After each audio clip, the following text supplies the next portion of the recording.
9장 5번째 재앙, 가축의 죽음. 하나님께서 모세에게 말씀하셨다. 바로에게 가서 이렇게 말하여라. 하나님, 히브리 사람의 하나님이 말씀하신다. 내 백성을 내보내어 나를 예배하게 하여라. 경고하건대 내가 그들을 내보내지 않고 계속 붙잡아 두면 하나님이 들에 있는 내 가축을 치실 것이다. 너의 말과 나귀와 낙타와 소와 양을 쳐서 극심한 병이 들게 할 것이다. 하나님이 이스라엘의 가축과 이집트의 가축을 분명하게 구별할 것이다. 이스라엘 자손에게 속한 짐승은 단 한 마리도 죽지 않을 것이다. 하나님께서 때를 정하시고 말씀하셨다. 하나님이 내일 이 일을 행할 것이다. 이튿날 하나님께서 그대로 행하셨다. 이집트의 가축은 모두 죽었으나 이스라엘 자손의 가축은 한 마리도 죽지 않았다. 바로가 사람을 보내어 일어난 일을 알아보니 과연 이스라엘 자손의 가축은 단 한 마리도 죽지 않았다. 그러나 바로는 여전히 고집을 부리고 백성을 내보내려 하지 않았다. 6번째 재앙, 악성 종기. 하나님께서 모세와 아론에게 말씀하셨다. 너희는 아궁이에서 재를 긁어 모아 두 손에 가득 쥐어라. 그리고 모세가 그것을 바로가 보는 앞에서 공중에 뿌려라. 그것이 이집트 온 땅을 덮는 미세한 먼지가 되어 이집트 온 땅에 있는 사람과 짐승에게 악성 종기를 일으킬 것이다. 그들은 아궁이에서 재를 긁어 모아 손에 쥐고 바로 앞에 서서 공중에 뿌렸다. 그랬더니 그것이 사람과 짐승에게 악성 종기를 일으켰다. 이번에는 마술사들도 종기 때문에 모세와 맞서지 못했다. 이집트에 있는 다른 모든 사람과 마찬가지로 그들도 온몸에 종기가 났기 때문이다. 하나님께서 바로의 고집을 드세게 하셨다. 하나님께서 모세에게 말씀하신 대로 바로는 그들의 말을 들으려 하지 않았다. 7번째 재앙, 우박. 하나님께서 모세에게 말씀하셨다. 너는 아침 일찍 일어나서 바로 앞에 서거라. 그에게 이렇게 말하여라. 하나님, 히브리 사람의 하나님이 말씀하신다. 내 백성을 내보내어 나를 예배하게 하여라. 이번에는 내가 너와 내 신하들과 내 백성을 나의 강력한 능력으로 쳐서 온 세상 어디에도 나와 같은 신이 없음을 너로 알게 하겠다. 내가 치명적인 질병으로 너와 내 백성을 쳤더라면 지금쯤 내게 남은 것이 없고 내게 그 흔적조차 없으리라는 것을 이제 너도 깨달을 것이다. 내가 너를 쓰러뜨리지 않은 것은 내가 내 능력을 인정하게 하여 내 이름이 온 세상에 전파되게 하려는 것이다. 너는 아직도 내 백성을 희생시켜 내 자신을 높이면서 내 백성을 놓아주지 않고 있다. 그러므로 앞으로 일어날 일은 이러하다. 내일 이맘때 내가 무시무시한 우박을 퍼부을 것이다. 이집트가 세워진 이래로 지금까지 그와 같은 우박이 없었을 것이다. 그러니 너는 내 가축을 안전한 곳으로 대피시켜라. 우박이 떨어지면 사람이나 짐승 할 것 없이 들에 있는 모든 것이 죽을 것이다. 바로의 신하들 가운데 하나님의 말씀을 받아들인 자들은 모두 자기 일꾼과 짐승들을 서둘러 안전한 곳으로 대피시켰다. 그러나 하나님의 말씀을 진지하게 받아들이지 않은 자들은 자기 일꾼과 짐승들을 들에 내버려 두었다. 하나님께서 모세에게 말씀하셨다. 내 두 손을 하늘로 뻗어 이집트 온 땅, 곧 이집트 들에 있는 사람과 짐승들과 농작물 위에 우박이 떨어지게 하여라. 모세가 하늘을 향해 지팡이를 들자 하나님께서 천둥 소리와 함께 우박과 번개를 내리셨다. 하나님께서 이집트 땅에 우박을 퍼부으신 것이다. 번개와 폭풍을 동반한 사나운 우박이었다. 이집트 역사상 그와 같은 우박이 내린 적은 한 번도 없었다. 우박은 이집트 온 땅을 사납게 내리쳤다. 사람이나 짐승이나 농작물 할 것 없이 들에 있는 모든 것을 세차게 내리쳤다. 들에 있는 나무까지 부러뜨렸다. 그러나 이스라엘 자손이 사는 고생 땅만은 예외여서 그 땅에는 우박이 내리지 않았다. 바로가 모세와 아론을 불러들여 말했다. 이번에는 내가 확실히 죄를 지었다. 하나님이 옳고 나와 내 백성은 그르다. 하나님께 기도해다오. 우리가 하나님이 내리시는 천둥과 우박을 맞을 만큼 맞았다. 내가 너희를 내보낼 테니 가능한 한 빨리 여기서 나갔으면 좋겠다. 모세가 말했다. 내가 이 성을 벗어나는 대로 하나님께 내 손을 들겠습니다. 천둥이 멎고 우박도 그칠 것입니다. 그러면 왕은 땅이 하나님의 것임을 알게 될 것입니다. 그래도 왕과 왕의 신하들이 하나님을 경외하지 않을 것을 나는 알고 있습니다. 마침 아마와 보리가 물을 잇고 있어서 그것들이 못쓰게 되고 말았다. 그러나 밀과 귀리는 아직 여물지 않아서 피해를 입지 않았다. 모세가 바로 앞에서 물러나와 성 밖으로 나갔다. 그가 하나님께 손을 들자 천둥과 우박이 그치고 비바람이 잠잠해졌다. 그러나 바로는 비와 우박과 천둥이 멎은 것을 보고 곧 다시 죄를 지었다. 그와 그의 신하들이 전처럼 고집을 꺾지 않았다.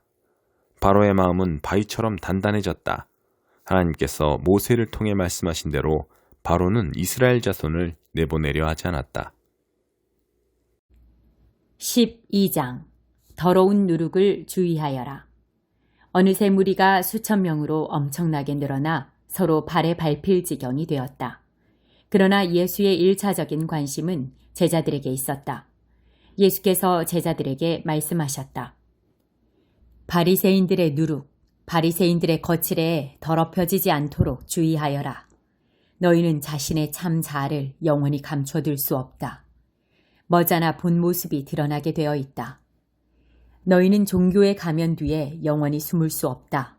머자나 가면이 벗겨지고 진짜 얼굴이 드러날 것이다. 너희가 은밀한 데서는 이렇게 속삭이고 사람들 앞에서는 그와 정반대로 전할 수 없다. 너희가 속삭이며 한 말을 온 동네에 대고 다시 말할 날이 올 것이다. 나의 사랑하는 친구인 너희에게 말한다. 종교 불량배들이 허세를 부리며 위협한다고 해서 침묵하거나 진실함을 잃어서는 안 된다. 물론 그들이 너희를 죽일 수는 있겠지만 그 후에 너희를 어찌할 수 있겠느냐. 그들이 너희 존재의 중심인 너희 영혼에 할 수 있는 일이란 아무것도 없다. 너희는 너희 삶 전체, 몸과 영혼을 그 손에 붙잡고 계시는 하나님만 두려워하면 된다. 애완용 카나리아 2-3마리의 값이 얼마더냐? 푼돈이 아니더냐? 그러나 하나님은 한 마리라도 절대 그냥 지나치지 않으신다. 그분께서 너희에게는 더 정성을 쏟으신다.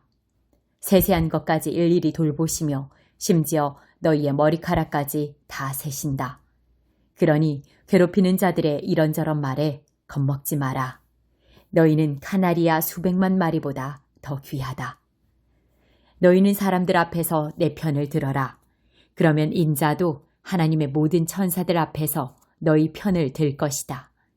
그러나 너희가 나를 모른 척 한다면 내가 하나님의 천사들 앞에서 너희를 변호해 줄 것 같으냐. 너희가 오해나 무지로 인해 인자를 비방하면 그것은 그냥 넘어갈 수 있다. 그러나 성령을 겨냥해 고의로 하나님을 공격하면 그것은 그냥 넘어갈 수 없다. 사람들이 너희를 회당이나 즉결재판소의 재판관 앞으로 끌고 가더라도 너희는 자신을 변호할 일로 무엇을 어떻게 말해야 할지 걱정하지 마라. 꼭 맞는 말이 떠오를 것이다. 때가 되면 성령께서 꼭 맞는 말을 너희에게 주실 것이다. 어리석은 부자 이야기. 무리 가운데 누군가 말했다. 선생님, 제 형에게 명하여 집안의 유산을 제게 공평하게 떼어주라고 말씀해 주십시오. 예수께서 대답하셨다. 이 사람아, 어떻게 내 일이 너희의 재판관이나 중재자가 되는 것이겠느냐? 예수께서 사람들에게 말씀하셨다. 조심하여라. 털끝만한 탐심에도 빠져들지 않도록 너희 자신을 지켜라. 너희의 소유가 많더라도 그 소유가 너희의 삶을 규정해 주지 않는다. 그 후에 예수께서 그들에게 이런 이야기를 들려주셨다. 어느 부자의 농사가 풍년이 들었다. 그가 혼잣말로 말했다. 어쩌지? 이 수확물을 두기에 내 창고가 좁구나. 그러다가 이렇게 말했다. 이렇게 하자. 창고를 헐고 더 크게 짓자. 그리고 내 곡식과 재산을 다 모아들이고 내 자신에게 이렇게 말해야겠다. 잘했다. 너는 크게 성공했으니 이제 은퇴해도 좋다. 편안히 내 인생을 즐겨라. 바로 그때 하나님께서 나타나 말씀하셨다. 어리석은 사람아, 오늘 밤 너는 죽는다. 그러면 창고에 가득한 너의 재산은 누구 것이 되겠느냐? 너희의 창고를 하나님이 아니라 너희의 자아로 채우면 바로 이렇게 된다. 하나님께서 일하시는 방식. 예수께서 같은 주제로 제자들에게 더 말씀하셨다. 너희는 식사 때 식탁에 무엇이 오르고 옷장에 있는 옷들이 유행에 맞는지 따위로 안달하며 설치지 마라. 너희 내면의 삶은 뱃속에 넣는 음식이 전부가 아니며 너희의 겉모습도 몸에 걸치는 옷이 전부가 아니다. 까마귀를 보아라. 얽매일 것 없이 자유롭고 업무에 속박되지 않으며 하나님이 돌보시니 염려가 없다. 너희는 그 까마귀보다 훨씬 더 중요하다. 거울 앞에서 설친다고 해서 키가 1cm라도 커진 사람이 있더냐? 그래 봐야 소용없는 일인데 왜 야단법석을 떠느냐? 들판에 나가 들꽃을 보아라. 들꽃은 외모 때문에 안달복달하는 법이 없지만 너희는 여태 그런 색깔이나 디자인을 본 적이 있느냐? 이 나라의 남녀 베스트 드레서 10명이라도 그 꽃 옆에 서면 초라해 보인다. 아무도 보아주지 않는 들꽃에도 그토록 정성을 들이시는데 하물며 하나님께서 너희를 돌보시고 자랑스러워 하시며 너희를 위해 최선을 다하시지 않겠느냐. 나는 지금 너희로 여유를 갖게 하려는 것이며 손에 넣는데 온통 정신을 빼앗기지 않게 해서 베푸시는 하나님께 반응하도록 하려는 것이다. 하나님과 그분의 일하시는 방식을 모르는 사람은 그런 일로 안달하지만 너희는 하나님을 알고 그분의 일하시는 방식도 안다. 너희는 하나님이 실체가 되시고 하나님이 주도하시며 하나님이 공급하시는 삶에 흠뻑 젖어 살아라. 너희 매일의 삶에 필요한 것을 하나님께서 모두 채워주실 것이다. 뭔가 놓칠까봐 걱정하지 마라. 너희는 내가 가장 사랑하는 친구다. 아버지께서 너희에게 그 나라를 주시기 원하신다. 후하게 베풀어라. 가난한 사람들에게 베풀어라. 파산하지 않는 은행, 강도가 침입할 수 없고 횡령의 위험이 없는 하늘은행, 신뢰할 수 있는 은행과 거래하여라. 너희는 너희 보물이 있는 곳에 가장 있고 싶어 할 텐데 결국 그렇게 될 것이다. 그것이 당연하지 않겠느냐.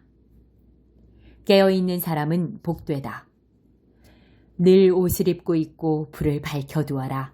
너희는 주인이 신혼여행에서 돌아오기를 기다리며 주인이 도착해 문을 두드리면 열어주기 위해 깨어서 준비하고 있는 종들처럼 되어라. 주인이 왔을 때 깨어서 일하고 있는 종들은 복되다. 주인이 앞치마를 두르고 그들을 식탁에 앉게 해서 식사를 대접하며 그들과 결혼잔치를 함께 할 것이다. 주인이 밤 몇 시에 오든 상관없이 깨어있는 그들은 복되다. 집주인이 어느 밤에 도둑이 드는지 알았더라면 문도 잠그지 않은 채 밤늦도록 집을 비우지 않았을 것이다. 그러니 너희는 흐트러지거나 긴장을 늦추지 마라. 너희가 예상하지 못한 때에 인자가 올 것이다. 베드로가 말했다. 주님, 이 이야기는 우리에게 하시는 것입니까? 아니면 모든 사람에게 하시는 것입니까? 주님께서 말씀하셨다. 너희에게 묻겠다. 주인이 자기 일꾼들을 맡겨서 그 일꾼들을 제때 잘 먹이게 할 만큼 사리가 밝고 믿을 만한 관리인이 누구냐? 주인이 나타날 때 자기 본분을 다하고 있는 사람은 복된 사람이다. 그러나 관리인이 주인이 더디 온다 생각하고는 일꾼들을 학대하고 친구들을 불러 모아 파티를 벌여 술에 취한다면 생각지도 못한 때 주인이 돌아와서 그를 호되게 매질하고 부엌으로 돌려보내 감자 껍질을 벗기게 할 것이다. 주인이 무엇을 원하는지 알고도 무시하거나 건방지게 자기 마음대로 하는 종은 흠씬 두들겨 맞을 것이다. 그러나 알지 못해서 일을 제대로 못한 종은 회초리 몇 대로 그칠 것이다. 선물이 크면 책임도 그만큼 큰 법이다. 더 큰 선물에는 더 큰 책임이 따른다. 나는 이 땅에 불을 지르러 왔다. 나는 이 땅에 불을 지르러 왔다. 바로 지금 이 땅이 활활 불타고 있다면 얼마나 좋겠는가. 나는 모든 것을 바꾸고 모든 것을 제대로 뒤집으려고 왔다. 이 일을 이루기를 내가 얼마나 기다렸던가. 너희는 내가 모든 것을 순탄하고 무난하게 만들려고 온 줄 아느냐? 아니다. 나는 분열과 대립을 일으키러 왔다. 이제부터는 한 집에 5 식구가 있으면 3 사람이 2 사람과 맞서고 2 사람이 3 사람과 맞서고 아버지가 아들과 맞서고 아들이 아버지와 맞서고 어머니가 딸과 맞서고 딸이 어머니와 맞서고 시어머니가 며느리와 맞서고 며느리가 시어머니와 맞설 것이다. 예수께서 무리를 향해 말씀하셨다. 구름이 서쪽에서 오는 것을 보면 너희는 큰 비가 오겠다고 하는데 그 말이 맞다. 또 바람이 남쪽에서 불면 오늘은 덥겠다고 하는데 그 말도 맞다. 사기꾼들아, 너희가 날씨의 변화는 읽을 줄 알면서 지금 우리에게 임한 하나님의 계절의 변화는 왜 읽을 줄 모르느냐? 너희가 반드시 천재가 되어야만 이런 것을 알 수 있는 것은 아니다. 그저 사리분별만 제대로 해도 된다. 가령 법정으로 끌려갈 때 너희는 너희를 고소한 자와 도중에 타협하기로 결심할 것이다. 사건이 재판관에게까지 가면 감옥에 갇히고 한 푼도 남김없이 벌금을 다 내야 할 것을 너희가 알기 때문이다. 내가 너희에게 요구하는 것은 바로 그런 결심이다. 27장 욥이 소발의 대꾸를 기다리다 다시 말을 이었다.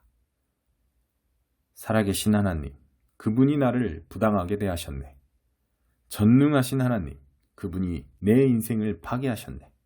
그러나 내게 숨이 붙어있는 한, 하나님이 내게 생명을 불어넣으시는 한, 참되지 않은 말은 한마디도 하지 않을 것세. 그 어떤 엉터리 제목도 인정하지 않을 것세. 나는 자네들이 고발하는 내용을 인정할 수 없네. 목숨을 걸고 내 결백을 주장하겠네. 나의 결백을 꽉 붙들고 놓지 않을 것이며 결코 후회하지 않겠네. 내 원수의 사악한 실체가 드러났으면, 내 대적의 유죄가 밝혀졌으면, 하나님을 모르는 자들의 목숨이 갑자기 끊어지면, 하나님이 그들의 인생을 끝장내시면 그들에게 무슨 희망이 있을까? 재난이 닥칠 때 도움을 청하는 그들의 소리를 하나님이 들으실 것 같은가? 그들이 전능하신 분께 관심을 보인 적이 있던가? 그들이 과연 기도한 적이 있던가? 나는 자네들에게 하나님의 일하심을 분명하게 보여주었네. 전능하신 하나님에 대해 어떤 것도 감추지 않았어. 증거는 바로 자네들 앞에 있네. 자네들이 직접 볼 수 있지. 그런데도 어찌 허튼 소리를 계속하는가?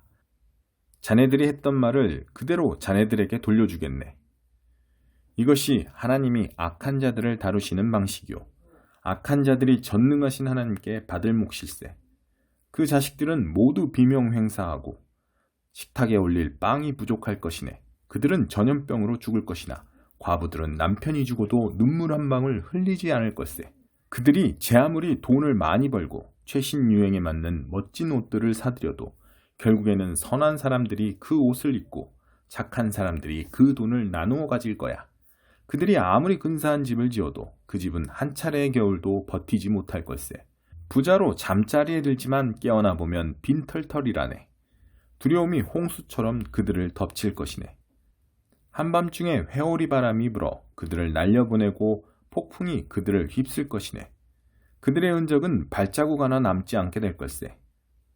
온갖 재해가 가차없이 그들을 뒤쫓아 달아날 곳도 숨을 곳도 없을 것이네. 비바람에 사정없이 얻어맞고 폭풍으로 완전히 찢길 것이네. 13장 사랑의 길. 내가 사람의 유창한 말과 천사의 황홀한 말을 해도 사랑하지 않으면 나는 녹슨문에서 나는 삐걱거리는 소리에 지나지 않습니다. 내가 하나님의 말씀을 힘차게 전하고 그분의 모든 비밀을 드러내고 모든 것을 대낮처럼 환히 밝혀도 또 내가 산에서 뛰어올라라 명하면 산이 그대로 뛰어오를 만큼의 믿음을 지니고 있어도 사랑하지 않으면 나는 아무것도 아닙니다. 내가 가진 모든 재산을 가난한 사람들에게 나누어 주고 순교자처럼 불살라질 각오를 하더라도 사랑하지 않으면 아무 소용이 없습니다. 내가 무엇을 말하고 무엇을 믿고 무슨 일을 하든지 사랑이 없으면 나는 파산한 사람이나 다름없습니다. 사랑은 절대로 포기하지 않습니다. 사랑은 자기보다 다른 사람에게 더 마음을 씁니다. 사랑은 자기가 갖지 못한 것을 바라지 않습니다. 사랑은 뽐내지 않으며 자만하지 않으며 다른 사람에게 자신을 강요하지 않으며 내가 먼저야 라고 말하지 않으며 화내지 않으며 다른 사람의 죄를 꼬치꼬치 따지지 않으며 다른 사람이 비굴하게 굴 때 즐거워하지 않으며 진리가 꽃피는 것을 보고 기뻐하며 무슨 일이든지 참으며 하나님을 늘 신뢰하며 언제나 최선을 구하며 뒷걸음질하지 않으며 끝까지 견딥니다. 사랑은 절대로 사라지지 않습니다. 제 아무리 영감 넘치는 말도 언젠가는 사라지고 방언으로 기도하는 것도 그칠 것입니다. 이해력도 한계에 이르게 될 것입니다. 진리의 한 부분만 아는 우리가 하나님에 대해 말하는 것은 언제나 불완전합니다. 그러나 완전하신 그분이 오시면 우리의 불완전한 것들을 없애주실 것입니다.